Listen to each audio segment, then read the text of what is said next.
लोकसभा के सत्र का चौथा दिन है आज से राज्यसभा का सेशन भी शुरू होने जा रहा है। आप जानते हैं 18वीं लोकसभा को कल स्पीकर के तौर पर ओम बिरला मिल गए। जी, कल ओम बिरला को लोकसभा अध्यक्ष चुन लिया गया। इस बार लोकसभा में विपक्ष की ताकत पहले से ज्यादा है और ऐसे में आसार ये हैं कि आज संसद में विपक्ष कई मुद्दों को लेकर जोरदार हंगामा कर सकता है। मैं शुरुआत इस वक्त की बड़ी खबर से अब करने जा रही हूं। संसद में आज राष्ट्रपति का अभिभाषण होगा।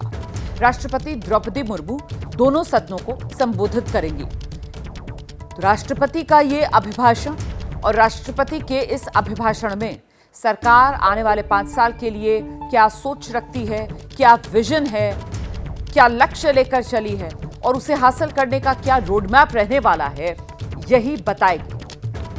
18वीं लोकसभा के गठन के बाद ये राष्ट्रपति का पहला संबोधन होगा। द्रौपदी मुर्मू राष्ट्रपति भवन से संसद भवन पहुंचेंगी। यहां प्रधानमंत्री नरेंद्र मोदी, लोकसभा और राज्यसभा के पीठासीन अधिकारी उनका स्वागत करेंगे और यहीं से उन्हें पारंपरिक राजदंड सेंगोल की अगुवाई में लेकर जाया जाएगा उस कक्ष तक जहां राष्ट्रपति अभिभाषण देंगे।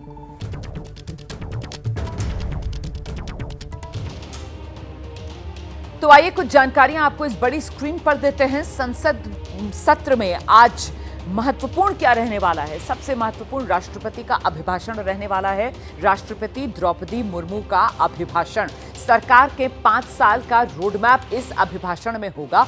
और सिर्फ सरकार के 5 साल का रोडमैप नहीं हो गया, बल्कि पिछली 2 सरकारें, मतलब मोदी की पिछली जो 2 सरकारें रही हैं उसमें जो हासिल हुआ है, जो उपलब्धियां हैं, यकीनन वो भी गिराई जाएंगी इस अभिभाषण में। अभिभाषण के बाद धन्यवाद प्रस्ताव और आसार ये है कि इसी दौरान जब चर्चा होगी, सदन की कार्रवाई होगी, तो फिर विपक्ष का जोरदार हंगामा देखने के लिए मिलेगा। तो संसद सत्र में आज हंगामे के पूरे आसार नजर आ रहे हैं। और आइए अब आपको सीधे लेकर चलते हैं। हमारे साथ हमारे तमाम सहयोगी इस वक्त मौजूद हैं। दिल्ली से हमारे साथ नीरज पांडे जुड़ रहे हैं, अंकित गुप्ता हमारे साथ मौजूद हैं, साथ ही जनेंद्र कुमार भी इस वक्त हमारे साथ मौजूद हैं। सबसे पहले हम नीरज का रुख करते हैं और जरा जानते हैं नीरज से राष्ट्रपति का अभिभाषण आने वाले 5 साल के लिए रोड मैप और साथ ही पिछले 10 साल में जो सरकार की उपलब्धियां रही हैं उनको भी रेखांकित करेंगी आज अपने अभिभाषण में राष्ट्रपति। बिल्कुल रोमाना, आपने बहुत सारी जिक्र कर भी दिया है। बिल्कुल सही है आपका आकलन कि पिछले 10 साल में जो मोदी सरकार के काम रहे हैं, जो उपलब्धियां रहे हैं, उनको गिनाने वाला ये अभिभाषण तो होगा ही, लेकिन अगले 5 साल का रोड मैप, यानी कि अगले 5 साल में सरकार क्या करेगी, आर्थिक नीति क्या होगी, राजनीतिक नीति उनकी क्या होगी, क्या डेवलपमेंट के लिए सरकार करने वाली है, क्या उसकी सोच है, इन सबको दर्शाते हुए ये राष्ट्रपति का अभिभाषण होगा जो 5 साल के परिदृश्य को दिखाएगा। लेकिन इसकी जो झलक है, यानी 10 साल आपके पूर्ववर्ती कार्य को भी का उल्लेख और उसका बखान हमेशा है, क्योंकि सरकार जो होती है, सरकार का मुखिया राष्ट्रपति ही होता है, राष्ट्रपति की ही सरकार होती है। बाकी तो सारे प्रधानमंत्री जो उनके मंत्री वो सारे उसके हिस्से होते हैं, लेकिन सरकार का मुखिया राष्ट्रपति ही होता है। तो राष्ट्रपति अपनी सरकार की सोच को आज अपने अभिभाषण के जरिए बताएंगे। तो लेकिन जो आपने एक और जिक्र किया कि आज इस अभिभाषण के बाद हंगामेदार की स्थिति रह सकती है, उसकी झलक कल जो स्पीकर का चुनाव हुआ, स्पीकर के चुनाव के बाद जिस तरह से माहौल रहा संसद का, सदन का, वही उसी से पता चलता है विपक्ष के इरादे कि आने वाला जो सत्र है, आने वाले जो समय है, अभिभाषण पर जब चर्चा होगी तो कैसा सत्र रहने वाला है, कैसा माहौल रहने वाला है। क्योंकि इस बार विपक्ष, मुझे लगता है पिछले कई वर्षों बाद इस बार जो विपक्ष है वो बहुत मजबूत है और विपक्ष के जो इरादे हैं वो भी बहुत अलग तरह दिखाई पड़ रहे हैं। जी रोमाना, रहिए मेरे साथ, लौटूंगी आपके पास। अंकित गुप्ता का रुख करते हैं। अंकित, जिस बात का जिक्र प्रधानमंत्री नरेंद्र मोदी की तरफ से बार बार किया जाता है कि साहब सरकार बनाने के लिए बहुमत, लेकिन देश चलाने के लिए सहमत, तो कहीं ना कहीं वो सहमति वाला भाव वो भी झलकेगा राष्ट्रपति के इस अभिभाषण में। और लक्ष्य तो एक ही है, 2047 तक विकसित भारत बनाना। तो यही लब्बो-लुबाब आज के इस अभिभाषण का, इसका अंदाजा लगाया जा सकता है अंकित गुप्ता। जी बिल्कुल, और इसमें कोई दो राय नहीं है, क्योंकि जिस बात का अभी आप लोग जिक्र कर रहे थे, आप और नीरज, कमोवेश उसी लाइन पर राष्ट्रपति का अभिभाषण सामने आएगा, क्योंकि पिछले 10 सालों की उपलब्धियां तो होंगी, लेकिन प्रधानमंत्री नरेंद्र मोदी जिस बात का लगातार जिक्र कर रहे हैं पिछले साल भर से लगातार, कि जब हमारी तीसरी बार जब हमारी सरकार बनेगी तो हम किस दिशा में आगे बढ़ेंगे।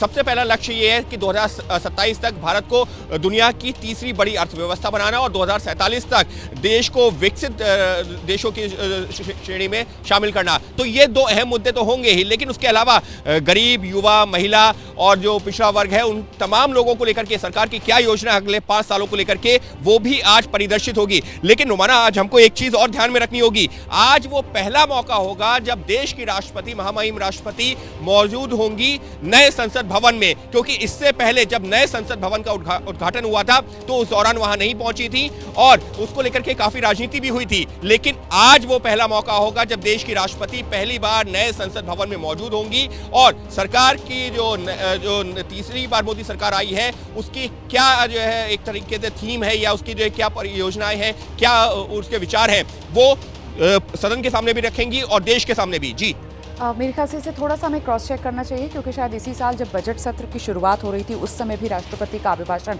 वो यहीं पर हुआ था। खैर, हम ज़रा कुछ और जानकारियां एलईडी पर दे देते हैं दर्शकों को, क्योंकि यहाँ एक और बात जिस पर नज़र रखने की ज़रूरत है वो विपक्ष के हंगामे पर है। और ऐसे में विपक्ष के पास इस बार हथियार कौन कौन से हैं। देखिए, एक पहला बड़ा मुद्दा जिस पर विपक्ष जो है वो सरकार की घेराबंदी करना चाहेगा वो यही पेपर लीक वाला है, नीट यूजी पेपर लीक का मुद्दा। इस मुद्दे को लेकर विपक्ष जो है वो जोरदार हंगामे के मूड में नजर आ रहा है। इतना ही नहीं, यूजीसी नेट का एग्जाम ये तो रद्द भी कर देना पड़ा। तो कुल मिलाकर ये परीक्षाएं जिस तरीके से पेपर लीक हो रहे हैं और उससे जिस तरीके से युवा जो है देश का, उसका भविष्य दांव पर लगा हुआ है, इसको विपक्ष की तरफ से उठाने की कोशिश की जाएगी। संसद में बड़ा मुद्दा आतंकवादी हमलों का भी विपक्ष की तरफ से उठाया जाएगा। अभी हाल में ही रियासी में जिस तरीके से बड़ा हमला हुआ है उसको विपक्ष उठाना चाहेगा। चौथा मुद्दा जो है वो रेल हादसे का, मोदी 3.0 बनने के बाद वो जो रेल हादसा हुआ तो क्या हुआ, उस सुरक्षा कवच का जिसका वादा सरकार की तरफ से किया जाता है रेलों में, वो बड़ा मुद्दा है जो विपक्ष की तरफ से उठाया जाएगा। पांचवा बड़ा मुद्दा जहरीली शराब से मौत होने का, ये मुद्दा भी विपक्ष जो है वो कहीं ना कहीं उठाएगा। और ये वो तमाम मुद्दे हैं जिसके जरिए सरकार की घेराबंदी करने की विपक्ष की तैयारी है। दिल्ली स्पेसिफिक ये मुद्दा आम आदमी पार्टी इसको बढ़ चढ़ कर उठाने की कोशिश में रहेगी। सदन में पानी का संकट, दिल्ली वाले बूंद बूंद पानी के लिए तरस रहे हैं। इसके अलावा ये जो मणिपुर के ताजा हालात हैं, और अब तो देखिए आपको गौर करना होगा कि आरएसएस की तरफ से, मोहन भागवत जी की तरफ से भी जिस तरीके से इसको लेकर सरकार को आईना दिखाने का काम किया गया, उसके बाद विपक्ष कि इस वार को नई धार मिल गई है। मणिपुर का मुद्दा और जोर शोर से विपक्ष की तरफ से उठाया जाएगा।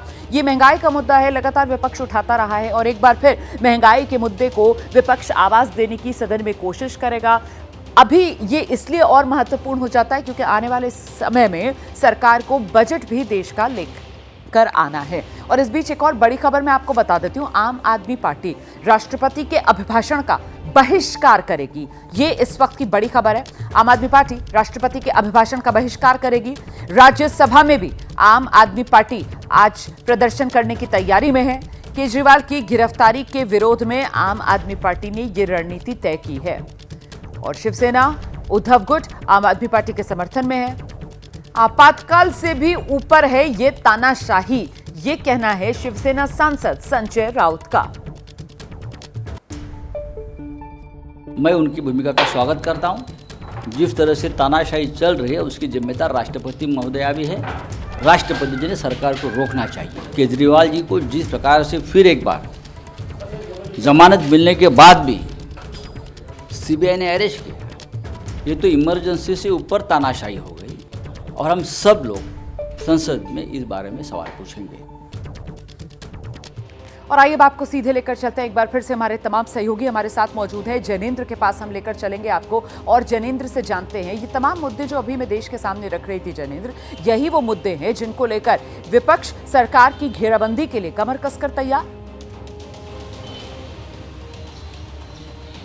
बिल्कुल रोमाना, और राष्ट्रपति के अभिभाषण पर जो चर्चा होगी उसमें भरपूर समय मिलेगा विपक्ष को अपनी बात रखने का। 10 सालों के बाद नेता विपक्ष का पद जो है वो आधिकारिक तौर पर कांग्रेस के पास है, राहुल गांधी उस पद पर है, तो जाहिर सी बात है अखिलेश यादव सदन में है, तो घेरेबंदी सरकार की जो है वो विपक्ष मुद्दों पर कर पाएगा, और इसके लिए तमाम मुद्दे भी विपक्ष के पास हैं। नीट परीक्षा पेपर लीक को लेकर तमाम छात्र और युवा जो है वो आंदोलनरत हैं, विपक्ष उसको लेकर सरकार को घेर रहा है, ये सबसे बड़ा मुद्दा रहने वाला है। ट्रेन हादसा, आंतरिक सुरक्षा का मामला, मणिपुर में जिस तरीके से सरकार की नाकामी रही, तो इन तमाम मसलों पर, इसके अलावा महंगाई, बेरोजगार और संविधान को बचाने का नैरेटिव, ये विपक्ष की रणनीति रहेगी। हालांकि आम आदमी पार्टी राष्ट्रपति के अभिभाषण का बहिष्कार कर रही है, लेकिन राष्ट्रपति के अभिभाषण के दौरान किसी विरोध प्रदर्शन की कोई रणनीति या तैयारी जो है वो विपक्षी गठबंधन इंडिया की नहीं है, कांग्रेस की नहीं है। हमारे सूत्रों ने यही कहा है कि हम राष्ट्रपति के अभिभाषण को सुनेंगे और उसके बाद जब उस पर चर्चा हो रही होगी, हम तमाम जो लोगों से जुड़े हुए मुद्दे हैं उसको उठाएंगे। लेकिन देखिए रोमाना, 10 सालों के बाद विपक्ष के जो बेंचेस हैं उसमें ज्यादा संख्या है, तो राष्ट्रपति के अभिभाषण के दौरान भी टोका टोकी और तलखी से तो इनकार नहीं किया जा सकता, लेकिन राष्ट्रपति के अभिभाषण को विपक्ष जरूर धैर्यपूर्वक सुनेगा, और जब उस पर जवाब देने की बारी आएगी, चर्चा की बारी आएगी, तब मुद्दों को उठाएगा। आज किसी प्रदर्शन की तैयारी नहीं है, आम आदमी पार्टी एक तरीके से अलग थलग इस बाइकआउट के मसले पर पड़ती हुई नजर आ रही है। बहुत शुक्रिया आपका जैनेंद्र, नीरज पांडे, अंकित गुप्ता इस तमाम जानकारी के लिए। तो कुल मिलाकर राष्ट्रपति का अभिभाषण है आज, उसी पर सबकी नजर लगी हुई है, और अभी तक का बड़ा अपडेट यह है कि आम आदमी पार्टी ने तय किया है राष्ट्रपति के अभिभाषण का आम आदमी पार्टी बहिष्कार करेगी। हालांकि अन्य विपक्षी दल जो हैं वो ऐसा कुछ करते हुए नजर नहीं आ रहे हैं, वो राष्ट्रपति का अभिभाषण सुनेंगे, उसमें शिरकत करेंगे। लेकिन इस बीच एक और मुद्दा है जो विपक्ष की तरफ से उठाया जा रहा है, और वो मुद्दा सेंगोल का है, जो विपक्ष बनाता हुआ नजर आ रहा है। सेंगोल को लेकर सियासत तेज हो गई है। समाजवादी पार्टी के सांसद हैं आर.के. चौधरी। आर.के. चौधरी मांग कर रहे हैं कि सेंगोल को सदन से हटाया जाए। सेंगोल राजतंत्र का प्रतीक है, यह कहना है आर.के. चौधरी का। समाजवादी पार्टी सांसद ने स्पीकर, प्रोटेम स्पीकर को भी चिट्ठी लिखी, सेंगोल को हटाने की मांग की। कोशिश थी कि पार्लियामेंट से सेंगोल हटना चाहिए। अगर देश में लोकतंत्र बचाना है तो सेंगोल को हटाना है। इसलिए भारत में लोकतंत्र है, राजतंत्र नहीं है। सेंगोल एक ऐसा शब्द है जिसे माने होते हैं राजदंड। राजदंड के माने होता है राजा की छड़ी, राज छड़ी माने होता राजा डंडा। अब पहले जमाने में राजा बैठता था दरबार में तो छड़ी लेके बैठता, डंडा लेके बैठता था, जो कह दिया, ना खाता ना बही, राजा साहब ने जो कह दिया वही सही।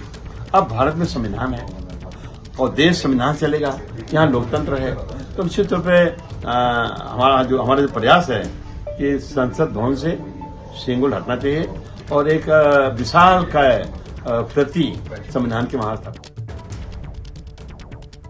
तो समाजवादी पार्टी के सांसद को आप सुन रहे थे, जिनकी तरफ से कहा यह जा रहा है कि लोकतंत्र का मंदिर है संसद, और ऐसे लोकतंत्र के मंदिर में राजतंत्र के प्रतीक सेंगोल की कोई जगह होनी नहीं चाहिए। सेंगोल को लोकसभा से हटाना चाहिए। अगली खबर का मैं रुख कर रही हूं। शराब घोटाले में गिरफ्तार किए गए हैं दिल्ली के मुख्यमंत्री अरविंद केजरीवाल, उनसे सीबीआई अब पूछताछ कर रही है। अरविंद केजरीवाल 3 दिन की सीबीआई कस्टडी में हैं।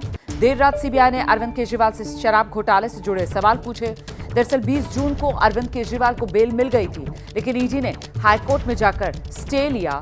उसके बाद सीबीआई ने आरोपी बनाते हुए अरविंद केजरीवाल को गिरफ्तार कर लिया है। तो घटनाक्रम तेजी से बदला है। अभी एक तरफ जहां ऐसा लग रहा था कि अरविंद केजरीवाल की मुश्किलें कम हो सकती हैं, क्योंकि अरविंद केजरीवाल ने सुप्रीम कोर्ट में भी अर्जी लगा दी थी जमानत को लेकर, जिस पर 26 जून को सुनवाई भी होनी थी, लेकिन उससे पहले ही सीबीआई ने अरविंद केजरीवाल को गिरफ्तार कर लिया, जिसके बाद अरविंद केजरीवाल की तरफ से सुप्रीम कोर्ट वाली अपनी याचिका वापस ले ली गई। और अब आम आदमी पार्टी ये कह रही है कि साहब, जब संभावना राहत मिलने की थी तब ये षड्यंत्र के तहत सीबीआई ने गिरफ्तार कर लिया अरविंद केजरीवाल को। तो कुल मिलाकर फिलहाल ये शराब घोटाले का जाल है, जिसमें केजरीवाल जो हैं वो जकड़े हुए नजर आ रहे हैं। और ऐसे में कौन कौन से सवाल जो अरविंद केजरीवाल से पूछे गए हैं, जरा ये आपको बता देते हैं। पूछताछ अरविंद केजरीवाल से हो रही है, सीबीआई पूछताछ कर रही है शराब घोटाले वाला मामला। केजरीवाल की गिरफ्तारी आप जानते हैं सीबीआई ने अभी 26 जून को की है। सीबीआई ने गिरफ्तारी की है और सरेंडर करने के बाद कब से जेल में केजरीवाल? 2 जून से जो बेल मिली थी उनको चुनाव प्रचार में शिरकत करने के लिए सुप्रीम कोर्ट की तरफ से, वो राहत उन्हें मिली थी 2 जून तक ही। 2 जून को अरविंद केजरीवाल ने एक बार फिर सरेंडर कर दिया था और अब 26 जून को सीबीआई ने अरविंद केजरीवाल को गिरफ्तार कर लिया है। कल ही सीबीआई को अरविंद केजरीवाल की 3 दिन की रिमांड भी मिल गई है और अरविंद केजरीवाल से इस दौरान सीबीआई लगातार पूछताछ कर रही है। इस बीच अरविंद केजरीवाल की पत्नी हैं सुनीता केजरीवाल, उन्होंने सोशल मीडिया पर पोस्ट किया। सोशल मीडिया पर पोस्ट कर सुनीता केजरीवाल कह रही हैं, अभी तक हमेशा यही प्रार्थना रही कि ईश्वर सबको सद्बुद्धि दे, लेकिन अब प्रार्थना रहेगी कि तानाशाह का विनाश हो। आम आदमी पार्टी के निशाने पर सीधे मोदी सरकार है, नरेंद्र मोदी हैं और आम आदमी पार्टी लगातार अरविंद केजरीवाल के खिलाफ जो केंद्रीय एजेंसी जांच कर रही है उसको पॉलिटिकली मोटिवेटेड, राजनीति से प्रेरित करार देकर निशाने पर मोदी सरकार को ले रही है। फिलहाल हम सीधे आपको लेकर चलते हैं दिल्ली से, हमारे सहयोगी मनोज वर्मा इस वक्त मौजूद हैं और जरा जानते हैं मनोज वर्मा से 3 दिन की रिमांड सीबीआई को अरविंद केजरीवाल की मिल गई है, ऐसे में वो कौन से सवाल जिनके जवाब सीबीआई चाहेगी और किस तरीके से इन जवाबों के जरिए सीबीआई जो है वो शराब घोटाले की कड़ियां जोड़ने की कोशिश में होगी? मनोज जी बिल्कुल, देखिए रोमाना, आपको बताना चाहूँगा कल जिस तरीके से अरविंद केजरीवाल को सीबीआई ने गिरफ्तार किया है और कहीं ना कहीं सीबीआई ने अदालत में भी ये बताया कि अरविंद केजरीवाल से इस मामले में अब पूछताछ जरूरी है और हिरासत में लेकर पूछताछ जरूरी है। कहीं ना कहीं सीबीआई की जो टीम है वो अब अरविंद केजरीवाल के सामने वो तमाम सबूत रखेगी और उन सबूतों के आधार पर ही अरविंद केजरीवाल से पूछताछ का जो सिलसिला है वो शुरू किया जाएगा। जिस तरीके से जो अभी तक संभावित सवाल हो सकते हैं उसमें ये सवाल हो सकता है कि जो नई आबकारी नीति बनी थी उसकी जो कैबिनेट की बैठक थी वो अरविंद केजरीवाल के घर पर हुई थी, तो ये सवाल भी जरूरी हो जाता है कि क्या इस नई आबकारी नीति के बारे में अरविंद केजरीवाल को जानकारी थी या फिर नहीं थी। इसके अलावा जो तत्कालीन उपराज्यपाल थे अनिल बैजल, उन्होंने भी इस आबकारी नीति के बारे में 2 बार जांच करने के लिए कहा था, लेकिन जांच नहीं हुई और उन्होंने उस पर सवाल भी उठाए थे। उसके बावजूद इस नई आबकारी नीति को लागू कर दिया गया था। तो ऐसी क्या जल्दी थी कि नई आबकारी नीति को लागू किया गया? इसके अलावा अगर ये नीति सही थी तो फिर 1 साल के अंदर ही इसे रद्द क्यों कर दिया गया? इसके अलावा जो तत्कालीन उप मुख्यमंत्री थे मनीष सिसोदिया, उनके जो सचिव थे सी अरविंद, उन्होंने साफ तौर पर यह कहा था अपने बयान में कि जो ड्राफ्ट की कॉपी थी वो अरविंद केजरीवाल के घर पर सौंपी गई थी। तो कहीं ना कहीं तमाम ऐसे सवाल हैं जो सीबीआई के पास मौजूद है जो अरविंद केजरीवाल से पूछे जाएंगे। अब ये देखना होगा कि अरविंद केजरीवाल इन सवालों का क्या जवाब देते हैं। बहुत शुक्रिया आपका मनोज वर्मा इस तमाम जानकारी के लिए। देखिए, अरविंद केजरीवाल के जेल जाने के बाद अब जो सियासी तपिश है, जो सियासी पारा है, वो और बढ़ता हुआ नजर आ रहा है। आम आदमी पार्टी के राज्यसभा सांसद संजय सिंह वो बड़ा हमला बोल रहे हैं, जिसके बाद बीजेपी आम आदमी पार्टी पर पलटवार कर रही है। तो ये बीजेपी वर्सेस आम आदमी पार्टी, मुद्दा अरविंद केजरीवाल, मुद्दा केंद्रीय एजेंसियों का दुरुपयोग किस तरीके से हो रहा है सियासी आर पार, देखिए। सुप्रीम कोर्ट से जब अरविंद केजरीवाल को जमानत के आदेश पर रोक जो लगी थी वो रोक हटने की पूरी संभावना थी, उस समय सीबीआई जागती है। कौन सी सीबीआई? वो सीबीआई जो पिछले 2 साल से सो रही थी, वो सीबीआई जिसके सामने 16 अप्रैल 2023 को पहली बार अरविंद केजरीवाल गवाह के तौर पर बुलाए गए। 14 महीने हो गए, 14 महीने। आपको इन 14 महीनों में अरविंद केजरीवाल को आरोपी बनाने की याद नहीं आई? आपको इन 14 महीने में अरविंद केजरीवाल को गिरफ्तार करने की याद नहीं आई? इतना तो कुंभकर्ण भी नहीं सोता था जितना सीबीआई सोती रही। 14 महीने तक सोती रही। सौरभ भारद्वाज, आतिशी मारलेना, संजय सिंह, इन सबको कांग्रेस से पूछना चाहिए, क्योंकि सीबीआई जिस शिकायत पे काम कर रही है वो कांग्रेस ने ही की थी। तो अब इनको ये पूछना चाहिए राहुल गांधी से कि आपने हमारे साथ जब अलायंस किया था तो फिर इस शिकायत को वापस क्यों नहीं लिया था? सीबीआई तो कार्रवाई कर रही है, और अगर आपने अपराध किया है तो जांच एजेंसी अपना काम करेगी और हर अपराधी को उस जांच के लिए तैयार भी रहना चाहिए। आगे का एजेंडा देख रहे हैं आप। राष्ट्रपति का अभिभाषण है आज और आम आदमी पार्टी राष्ट्रपति के अभिभाषण का बहिष्कार करेगी, ये इस वक्त की बड़ी खबर। राज्यसभा में भी आम आदमी पार्टी प्रदर्शन की तैयारी में है। केजरीवाल की गिरफ्तारी के विरोध में आम आदमी पार्टी ने अपनी रणनीति अन्य विपक्षी दलों से अलग बनाई है। राष्ट्रपति के अभिभाषण का बहिष्कार और राज्यसभा में जोरदार विरोध की रणनीति पर आज के दिन आम आदमी पार्टी कदम बढ़ाने के लिए तैयार है। आज संसद में राष्ट्रपति का अभिभाषण होना है और इससे पहले आम आदमी पार्टी ने यह तय किया है कि वो इस अभिभाषण का विरोध करेंगे, इसका बहिष्कार करेंगे और विरोध भी प्रदर्शन करेंगे ताकि ये बता सके कि असंवैधानिक तरीके से काम किया जा रहा है। हमारे साथ आम आदमी पार्टी के राज्यसभा सांसद वरिष्ठ नेता संजय सिंह जी हैं। संजय जी, आज साल भर बाद आपकी वापसी हो रही है संसद में और पहला ही दिन विरोध। नहीं, देखिए, हमारे सबसे बड़े नेता, हमारे दिल्ली के प्रदेश के मुख्यमंत्री अरविंद केजरीवाल जी के साथ ये सरकार क्या कर रही है, क्या आप लोगों को समझ में नहीं आ रहा है? ईडी कोर्ट से जमानत मिल गई, उसके बाद ईडी हाई कोर्ट में पहुंचती है बगैर आदेश के कॉपी के। भारतीय न्यायपालिका के इतिहास में कभी किसी जमानत पर स्टे नहीं हुआ। स्टे हो जाता है केजरीवाल जी की जमानत पर। उसके बाद जैसे ही सुप्रीम कोर्ट से हमको न्याय मिलने की उम्मीद होती है, हमारी सुनवाई होने का समय आता है, तुरंत सीबीआई पहुंच जाती है। जो सीबीआई 2 साल से जांच कर रही थी, उसको केजरीवाल की गिरफ्तारी की याद 2 साल से नहीं आई। अचानक तब आई याद जब हमको सुप्रीम कोर्ट से राहत मिलने की पूरी उम्मीद थी। ऐसे समय में उनको सीबीआई ने गिरफ्तार कर लिया। ये तानाशाही की पराकाष्ठा है। ये भारत के संविधान को तार-तार किया जा रहा है, लोकतंत्र का गला घोटा जा रहा है। एक निर्वाचित मुख्यमंत्री और 3 बार से प्रचंड बहुमत से निर्वाचित मुख्यमंत्री को आपने जेल में डाला है। तो इसलिए आज हम लोग राष्ट्रपति के अभिभाषण का बहिष्कार करेंगे और सदन के बाहर अपना प्रोटेस्ट दर्ज कराएंगे। भारत के तानाशाह को हमारी आवाज़ पहुँचे, दिल्ली के लोगों की, देश के लोगों की आवाज़ पहुँचे, इस बात का प्रयास करेंगे। और इसके साथ साथ इंडिया गठबंधन के जो बाकी दल हैं, उनसे भी बातचीत करके हम लोग इसमें समर्थन मांगने का काम करेंगे। देखिए, नीट पेपर लीक मामले की जांच जैसे जैसे तेज हो रही है, हर दिन एक के बाद एक नए खुलासे हो रहे हैं। बिहार से होते हुए पेपर लीक के तार महाराष्ट्र तक पहुंच चुके हैं। नीट पेपर लीक पर इस वक्त की बड़ी खबर। झारखंड के हजारीबाग में 7 लोगों से पूछताछ। ओएसएस स्कूल के प्रिंसिपल को कस्टडी में ले लिया है सीबीआई ने। पेपर लीक मामले में कल से ही पूछताछ जारी है। स्कूल के 3 स्टाफ को फिलहाल जिनसे पूछताछ चल रही थी, उन्हें छोड़ दिया गया है। कुल मिलाकर नीट पेपर लीक मामले की जांच जो अब सीबीआई कर रही है और सीबीआई इस मामले में तेजी से कदम अपने आगे बढ़ा रही है। इसी के चलते सीबीआई की टीम हजारीबाग पहुंची हुई थी। वहां ओएसएस स्कूल के प्रिंसिपल से पूछताछ की जा रही थी। ओएसएस स्कूल के प्रिंसिपल को कस्टडी में ले लिया गया है। तो ये जो सीबीआई की जांच चल रही है और खासतौर से ओएसएस स्कूल के जो प्रिंसिपल हैं, वो किन सवालों के घेरे में हैं, ये एक एक कर मैं आपको बताती हूँ। संजीव मुखिया सिकंदर को जानते हैं क्या आप? ये ओएसएस स्कूल के प्रिंसिपल से सवाल सीबीआई का, और वो कौन कौन से सवाल सिलसिलेवार तरीके से एक के बाद एक आपके सामने रखते हैं। संजीव मुखिया और सिकंदर को अगर जानते हैं तो कैसे जानते हैं, जानते हैं क्या, कैसे जानते हैं उन्हें? केंद्र का प्रश्न पत्र पहले ही बाहर कैसे पहुंच गया? क्योंकि वो जो नंबर बताया जा रहा है, जो कॉपी पर मिला, जिसके जले हुए हिस्से मिले, वो नंबर सेम इसी केंद्र वाला। परीक्षा माफियाओं से संपर्क क्या खुद किया था आपने या किसी के जरिए इनसे संपर्क हुआ?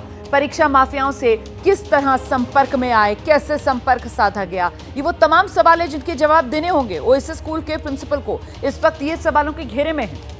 अभ्यर्थियों से पैसों का लेन देन हुआ या नहीं हुआ, ये वो महत्वपूर्ण सवाल हैं और इन्हीं सवालों के जवाब माना जा रहा है कि ये नीट की परीक्षा पर्चा लीक जो हुआ है उसकी गुत्थी सुलझेगी। अगर पैसों का लेन देन हुआ तो फिर डील क्या हुई, और अगर लेन देन हुआ तो कितने में हुई ये डील और कैसे पैसा मुहैया कराया गया, ये वो तमाम सवाल सप्लीमेंट्री क्वेश्चंस होंगे। नीट का प्रश्न पत्र कितने बजे लीक हुआ, कब लीक हुआ, एग्जामिनेशन से कितना पहले लीक हुआ, डिजिटल लॉक नहीं खुलने पर प्रश्न पत्र कैसे बांटा गया, महत्वपूर्ण सवाल कि डिजिटल लॉक जस का कैसे बांट दिया गया, फिर मूल प्रश्न पत्र की पैकिंग में छेड़छाड़ किस तरह से की। इन तमाम सवालों के जवाब देने होंगे ओएसएस स्कूल के प्रिंसिपल को, जो इस वक्त सवालों के घेरे में हैं, कटघरे में हैं। सीबीआई झारखंड पहुंची थी और वहां पहुंचकर हजारीबाग, जहां सीबीआई ओएसएस स्कूल के प्रिंसिपल उसके पहले घर पहुंची, उसके बाद प्रिंसिपल को लेकर स्कूल गई और अब प्रिंसिपल से लगातार सवाल जवाब किए जा रहे हैं। हमारे सहयोगी शशांक हजारीबाग से इस वक्त हमारे साथ मौजूद हैं और जरा जानते हैं शशांक से। साथ ही आप देख रहे हैं महाराष्ट्र के लातूर से सूरज ओझा भी इस वक्त हमारे साथ मौजूद हैं। लातूर में भी जांच चल रही है, उसका अपडेट हम सूरज से बाद में लेंगे, लेकिन पहले शशांक का रुख करते हैं। शशांक, जरा बताइए मुझे, अभी तक जो सवाल जवाब हुए हैं ओएसिस स्कूल के प्रिंसिपल से, कितना सहयोग कर रहे हैं वो जांच में, क्या तस्वीर साफ हो रही है, सूत्र क्या जानकारी दे रहे हैं? शशांक, सूत्र ये जानकारी दे रहे हैं कि जितना सहयोग करना चाहिए पूछताछ में उतना वो सहयोग नहीं कर रहे हैं। जो जानकारी मिल रही है उनका ये कहना है कि शशांक, हमें आपका चेहरा नजर नहीं आ रहा है, आपके कैमरे में एक गाड़ी आगे बढ़ती हुई नजर आ रही है, पहले इस गाड़ी के बारे में ही बता दीजिए।